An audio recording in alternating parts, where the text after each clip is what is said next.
I'm so sorry to learn today that David Onley has passed away at the age of 72.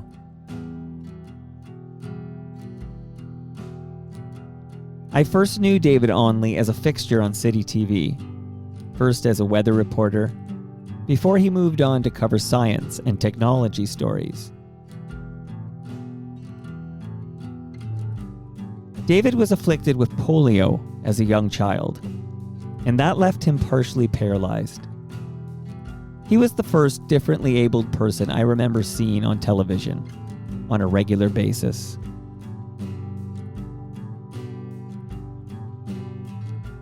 David went from City TV to Cable Pulse 24, as CP24 was known then, but he became an FOTM on September 5th, 2019, when I celebrated the 30th anniversary of breakfast television by speaking with the original crew of Ann Romer, David Onley, Steve Anthony, John Whaley, and producer Bud Pierce.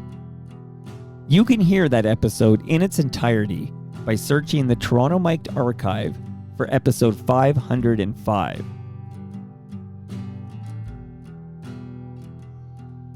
Here's my conversation with the 28th Lieutenant Governor of Ontario, the Honourable David Onley.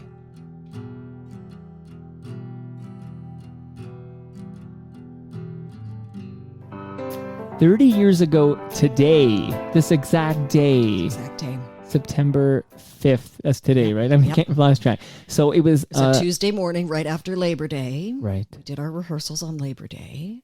And I remember getting up that morning on the 5th. I was living with the man who would soon be my husband. We married the year after, Bill Barker from Global Television.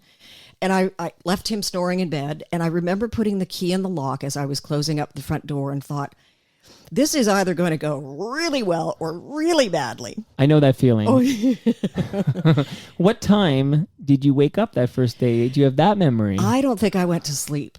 Oh, wow. But imagine starting at 7 a.m. I mean, now shows start at 4 and 5 in the morning. So that's like sleeping in. It was 7 o'clock start. 7 o'clock start. Day. But we were in the office, I think, a couple of hours ahead of time. And we were every morning in by 5 o'clock for, just for run through and makeup and reading headlines and that sort of thing. There's a lot of morning show hosts right now who would dream of waking up, getting there at 5 o'clock. Yeah, like that would be like. I know it's that's like sleeping in. Right. And then it sort of started to inch its way back. Kevin Frankus joined us, I think, about 5 years into the run, and we sort of rolled back the start time. He became our news guy, and then it kept rolling back. So, right. And we would get in earlier and earlier.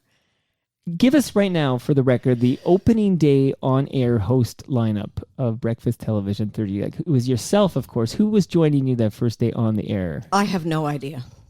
Well, not guest-wise. I mean, actual on your side. Oh, like, you mean the talent? The talent. Yeah, sorry. Because the guests, yes, they're talented, but it's the people that I was lucky enough to work with. I know the answer, of course. But let's hear you, because let's hear the list of who was on air host that day.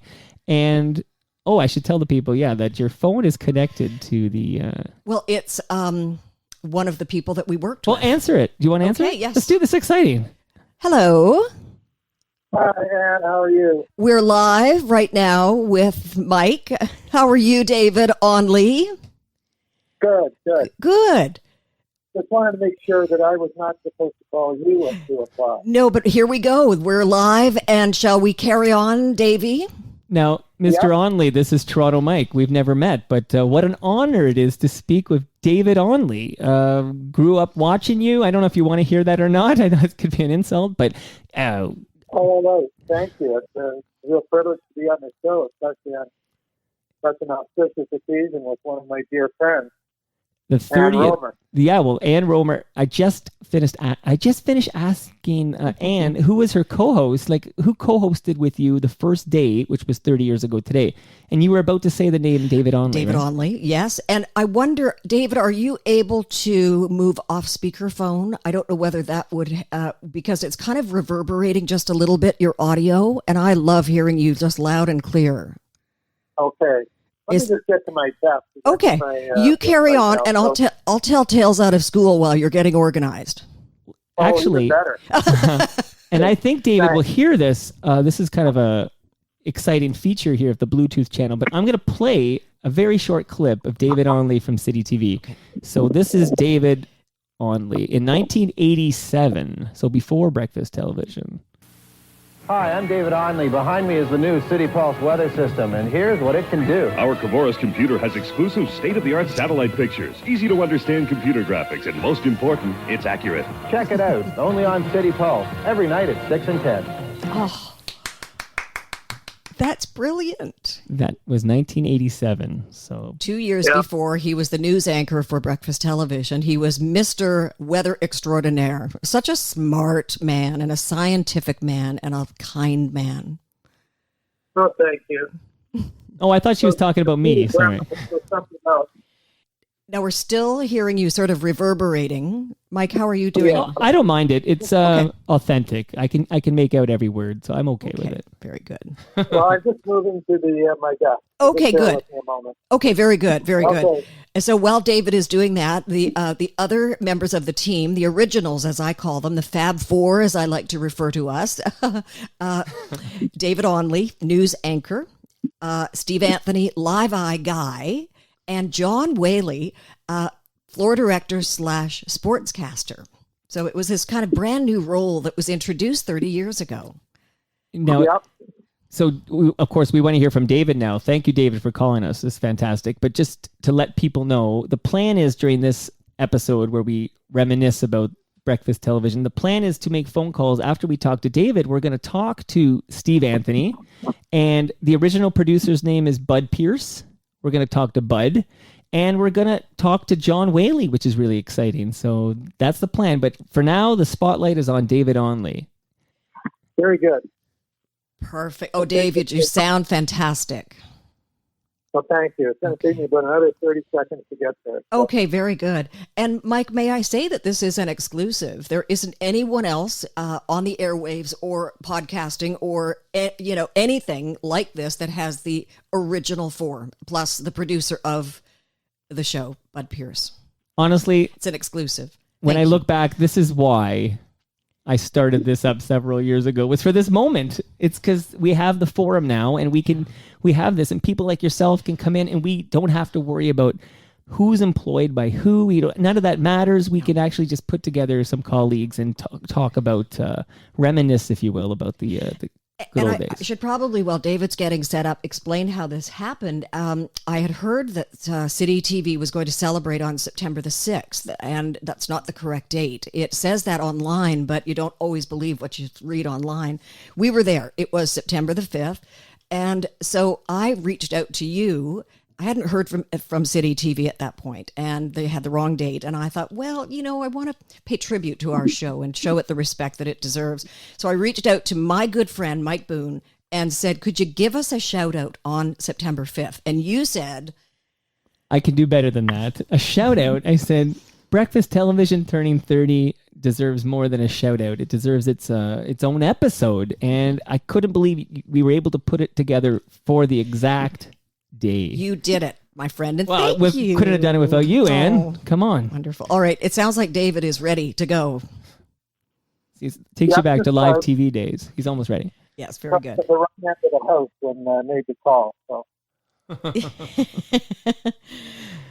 So when we have a ranch-style bungalow, and I was in the TV room, which is what we laughingly call the north wing. It means it's the north end of the house. The one at the ranch-style bungalow, you can call it a wing. It's the screening room a la TIFF right now. So yeah. So where do you want to begin?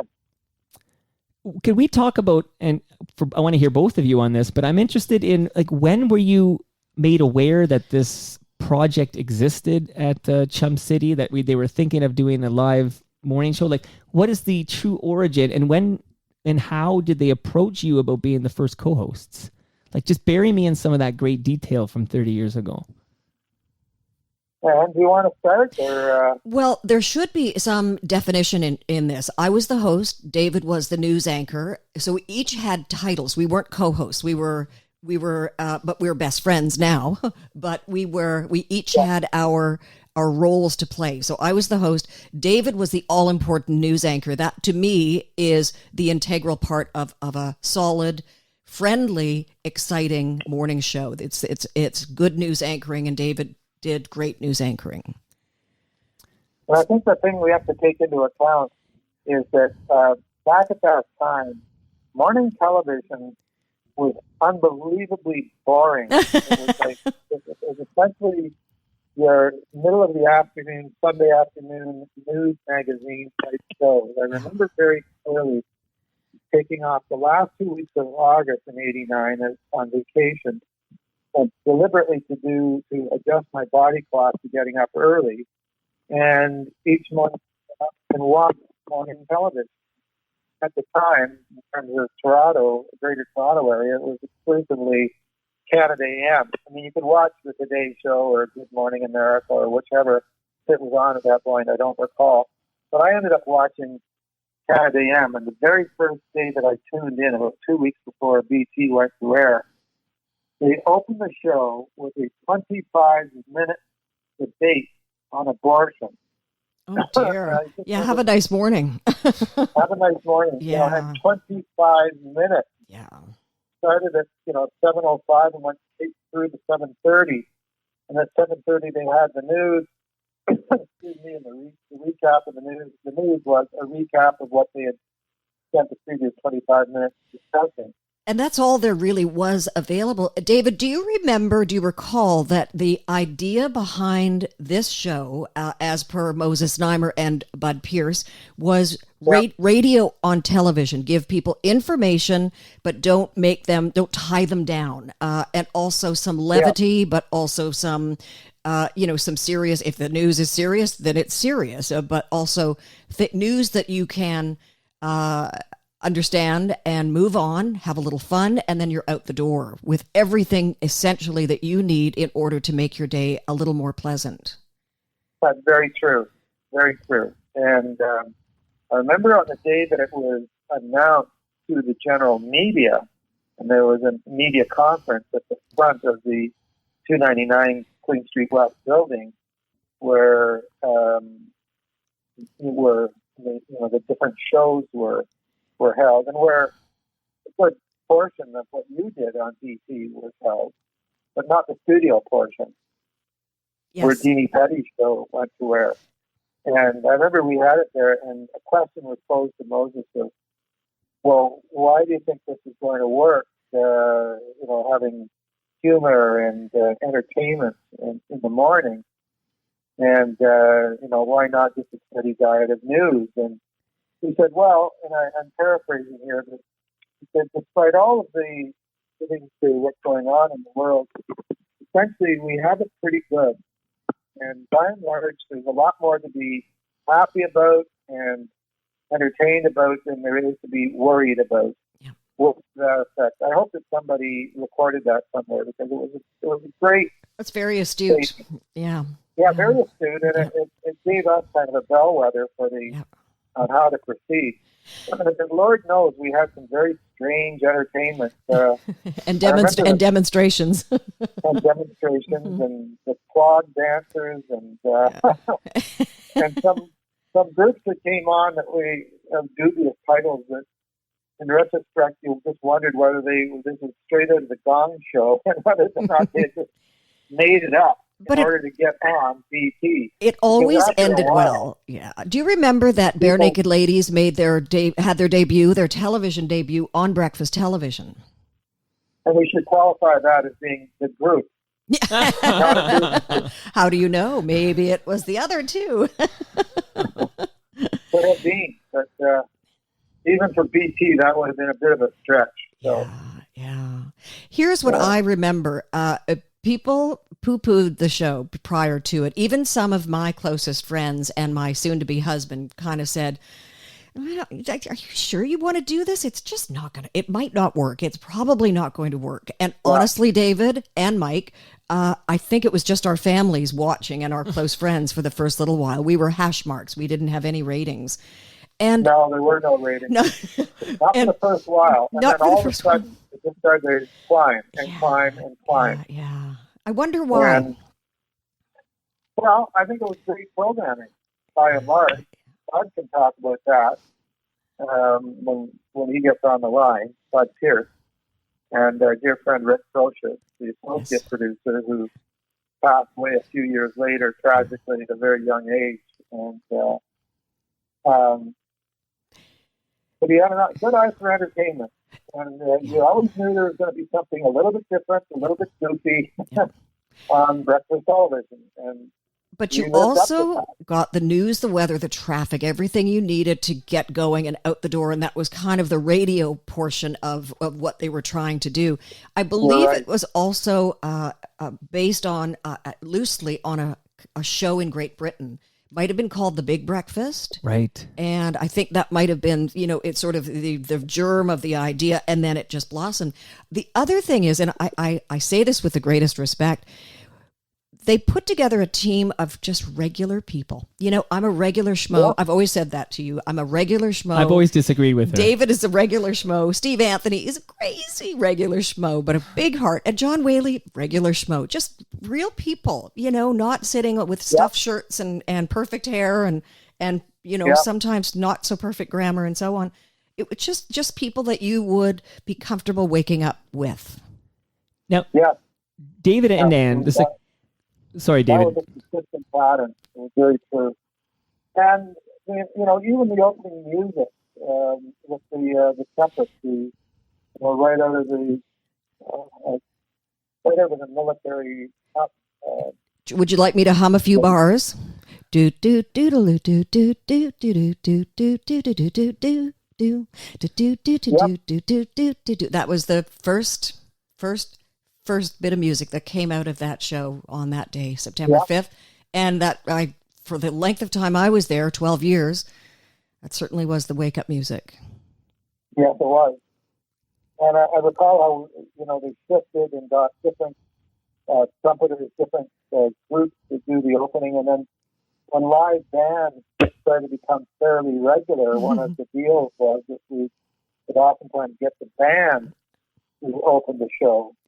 With the opening scene, and so it was a great way to start your day. We also had giveaways. We wanted to make sure the audience was included and had more than one reason to watch and to be a part of our show. They were our family, and we wanted to give them something every single day if we could. Yeah, we bribed them. Watch this show, and you can get stuff. Or shows, you can get tickets to different programs. It sounds different events. It sounds pretty common today, but back then nobody was doing it. Not on television. Radio had been doing it for decades. Be the second caller in and tell us. I think the other thing that happened too is that, and you're mentioning about the news, and because we had traffic cameras as well, and that was an innovation that was on City Pulse. It's true.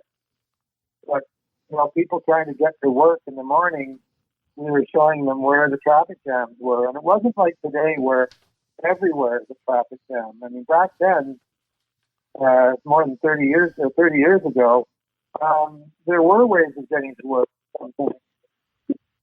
Not completely. We had a segment with one of our cameramen, Mike Nesbitt. I think you might remember that, Ann, where his job was to show the cameraman shortcut to get to work. And, I recall in my reporting days, I learned more about Toronto and how to get from point A to point B than the camera guy, because they had to know the shortcut in order to be able to get out, shoot a story, get back to the station, and do it in a timely fashion. And that ran for several months until some people started to complain, saying, "Oh, you've given away my favorite route. Now it's jam." David, knowing that this show that you started 30 years ago is turn 30. Like, not many shows make it to 30. Does that fill you with any, personal pride that you helped give birth to something that's still around today? Oh, very much so. Very much so. And the lady sitting with you is a large part of that, because she's definitely the face of and the voice of Western television for more than that first decade, 12 years. And so that's kind of unheard of in television news and broadcasting of that nature. There aren't many people that stay in the same slot for that time.